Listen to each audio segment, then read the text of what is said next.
The lord. మన ప్రియ ప్రభువుకు యేసుక్రీస్తు నామంలో అందరికీ వందనాలు తెలియజేస్తున్నాను.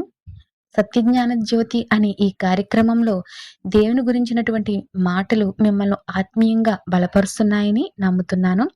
అయితే ఈరోజు మనం తెలుసుకోబోయే అంశము విశ్వాసము. విశ్వాసులకు దేవుడు పరీక్షలిస్తాడా?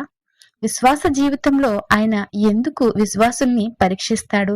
దేవుడు తన భక్తుల్ని పరీక్షిస్తాడా? అవును, పరీక్షిస్తాడు. ఎందుకు పరీక్షిస్తాడు?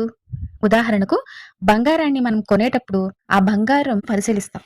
ఎందుకంటే మనం కొనుక్కునే బంగారం మంచిదై ఉండాలి అని. అందుకనే బంగారాన్ని మనం చూస్తే దాన్ని అగ్నిలో వేసి కాల్చి కొట్టిన తర్వాతే మేలిం బంగారం అవుతుంది. ఆ మేలిం బంగారం కొనుక్కోవాలంటే చాలా ధర పెట్టి కొనుక్కుంటాం. ఇనుమును దాన్ని పరిశీలించం, ఎందుకంటే ఇనుము అని చూడంగానే తెలుస్తుంది. ఎందుకు బంగారాన్నే పరీక్షిస్తాం, ఇనుమును పరీక్షించం? ఎందుకంటే బంగారము విలువైనది. దేవుని దృష్టిలో కూడా తన విశ్వాసులు ఆయనకు విలువైన వారు. అందుకనే ఆయన రక్తము పెట్టి మనలను కొన్నట్లుగా వ్రాయబడి ఉంది. విలువైన మనల్ని ఆయన పరీక్షిస్తాడు. అబ్రహాం గారు విశ్వాసులందరికీ కూడా తండ్రి అని పిలుచుకుంటున్నాం. ఆ విశ్వాస పరీక్షలో ఆయన గెలిచాడు కనుకనే ఇప్పుడు దేవుని యందు విశ్వాసం ఉంచినటువంటి ప్రతి వ్యక్తికి ఆయన తండ్రి అయినాడు. ఆదికాండం 13వ అధ్యాయంలో అబ్రహాం గారి విశ్వాస జీవిత ప్రయాణం గురించి అక్కడ వ్రాయబడి ఉంటుంది. అలాగే మనము 14 నుంచి 15 అధ్యాయాలు చదివినట్లయితే అక్కడ ఆయన విశ్వాసంతో పోరాడినట్లు వ్రాయబడి ఉంటుంది. అలాగే 16వ అధ్యాయం నుంచి 17వ అధ్యాయం వరకు చదివినట్లయితే 16, 17 అధ్యాయాల్లో ఆయన ప్రశాంతంగా ఉన్నట్టు మనము చూడవచ్చు. అలాగే ఇంకా 8వ అధ్యాయం నుంచి 21వ అధ్యాయం వరకు ఆయన విశ్వాసంతో పనిచేసినట్టు కనిపిస్తుంది. 25 వరకు మనం చదివినట్లయితే విశ్వాసంలో ఆయన దేవునికి ప్రతిష్ఠ చేసుకున్నట్లు కనిపిస్తుంది. 1 ప్రయాణము, 2 పోరాటము, 3 ప్రశాంతంగా ఉండడమును, 4 ప్రతిష్ఠ స్థాయికి ఆయన రావడము అబ్రహాం జీవితంలో కనిపిస్తున్నాయి.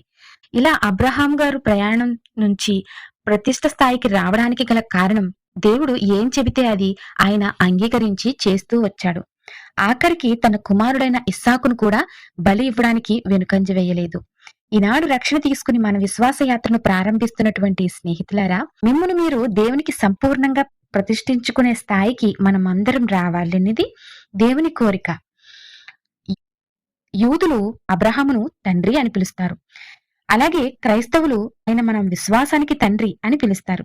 ముస్లింలైతే అబ్రహాం కొడుకు ఇష్మాయేలు, ఇష్మాయేలు సంతానము నుంచి మేము వచ్చాము కనుక అబ్రహాము మా పితరుడు అంటారు.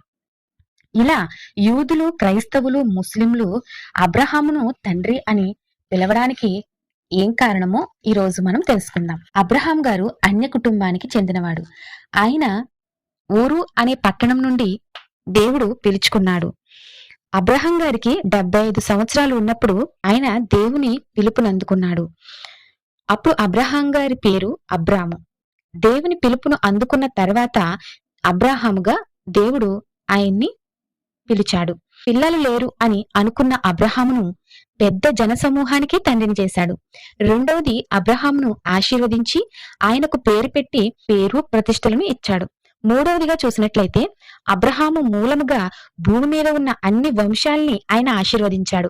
అబ్రహాము దేవుని మాట విని ఆయన విశ్వాస యాత్రలో దేవుని అనుసరించినందువల్ల వాగ్దానాలను పొందుకున్నాడు. తాను పుట్టిన సొంత దేశాన్ని వదిలి, బంధువులను వదిలి, తన ఇంటి వారిని అందరినీ వదిలి దేవుడు వాగ్దానం చేసిన భూమిని ఇస్తాడని నమ్మకంతో ప్రయాణించాడు గనుకనే విశ్వాసములకు తండ్రిగా ఆయన చేశాడు. యూదులు అబ్రహామును ఒప్పుకున్నారు, కానీ యూదులు అబ్రహాములో నుంచి వచ్చినటువంటి యేసుక్రీస్తు ప్రభుని వారు అంగీకరించలేకపోయారు. అందుకనే వారు ఇంకా ఆచార సంబంధమైనటువంటి ఆ ధర్మశాస్త్రాన్ని వారు ఇంకను పాటిస్తూ జీవిస్తున్నారు. అయితే క్రైస్తవులు మాత్రం క్రీస్తులో నుంచి వచ్చారు. అబ్రహాం గారు మొదట్లో కొన్ని తప్పులు చేసినా, అంటే తన తండ్రి కోసం, తమ్ముడు కోసం, భార్య కోసం ఇలా కొన్నిటిని ఆయన మొదట్లో విడిచిపెట్టలేకపోయినా, పిల్లలు లేక వృద్ధుడై అబ్రహాం గారి బిడ్డని ఇస్తానన్నప్పుడు నమ్మలేదు. కానీ ఇచ్చిన తర్వాత విశ్వాసంతో దేవుని యందు నమ్మిక కలిగి జీవించాడు. అబ్రహామును దేవుడు ఇప్పుడు పరీక్షిస్తున్నాడు. తన బిడ్డ అయిన ఇస్సాకు బలిగా దేవుడు ఇమ్మని చెప్పినప్పుడు అబ్రహాము సిద్ధమైనాడు. దేవుడు వద్దనేంత వరకు కూడా ఆయన వెనుతిరగలేదు. అబ్రహాము తనకిష్టమైన ఎంతో ప్రేమించినటువంటి బిడ్డను కూడా విడిచిపెట్టి మనసు ఆయనకు ఎప్పుడైతే వచ్చిందో వెంటనే దేవుడు ఆగమని చెప్పి ఆయన వెనకాల పొదలో కొమ్ములతో చిక్కబడినటువంటి ఒక పొటేలును తీసుకుని తన కుమారునికి బదులుగా అర్పించమని దేవుడు చెప్పినప్పుడు అబ్రహాము అలాగే చేసి ఆ చోటుకి యెహోవా ఈరే అనే పేరును పెట్టాడు. యెహోవా ఈరే అంటే యెహోవాయే అంతా చూచుకొనునని. మొదట్లో దేవుడు నీకు బిడ్డనిస్తాను అన్నప్పుడు అబ్రహాము గాని శారా గాని నమ్మలేనటువంటి పరిస్థితిలో ఉంటారు. అలాంటి పరిస్థితిలో ఈ రోజు మనం కూడా ఉన్నామేమో. దేవుడు ఈ వాక్యంతో మనను సూటిగా మాట్లాడుతున్నాడు. ప్రియ స్నేహితులారా, మన జీవితాల్లో కూడా దేవుడు మనల్ని అబ్రహామును ఆశీర్వదించినట్లు మనల్ని కూడా ఆశీర్వదించాలనుకుంటున్నాడు. కానీ మనలో దేవునికి ఇష్టం లేని వాటిని మనం విడిచిపెట్టలేని వారిగా ఉన్నామేమో. దేవుడు నిన్ను నన్ను ఆశీర్వదించాలి అని ఆయన చూస్తుంటే ఇంకా మనం దేవునికి ఇష్టం లేని కార్యాలు మనలో ఉంచుకుని విడిచిపెట్టలేని మనస్సు కలిగి ఉన్నామేమో. విడిచిపెట్టమంటున్నటువంటి వాటిని గాని మనము విడిచిపెట్టలేని వారిగా అవిధేయులుగా ఉన్నట్లయితే ఆయన ఆశీర్వాదాలకు దూరమైపోతాం. అబ్రహాము దేవుణ్ణి అనుసరించాడు, దేవునికి విధేయుడై జీవించాడు, కనుకనే ఆయన ఆశీర్వదించబడ్డాడు. ఈ రోజు విశ్వాసులకు తండ్రిగా పిలువబడుతున్నాడు. మనలో ఇంకా మనము దేవుడికి నచ్చినటువంటి కార్యాలను గాని దేవుడు వదిలే అంటున్నటువంటి వాటిని గాని మనం విడిచిపెట్టినట్లయితే అబ్రహామును ఆశీర్వదించిన దేవుడు మనల్ని కూడా ఆశీర్వదిస్తాడు. చివరిగా ఒక్క యోబు గురించి తెలుసుకుందాం. యోబు తన జీవితంలో నిజాయితీగానే జీవించాడు, కానీ ఆయనకు అన్ని కూడా నిరాశే ఎదురయ్యింది. యోబు దేవుణ్ణి 64 ప్రశ్నలు అడుగుతాడు, కానీ దేవుడి నుంచి సమాధానము రాదు. కానీ ఆఖరికి యోబు నాకు నువ్వు ఉంటే చాలు ప్రభువా, నా 64 ప్రశ్నలకు సమాధానం చెప్పకపోయినా నాకు నువ్వు ఉంటే చాలు అనుకున్నాడు.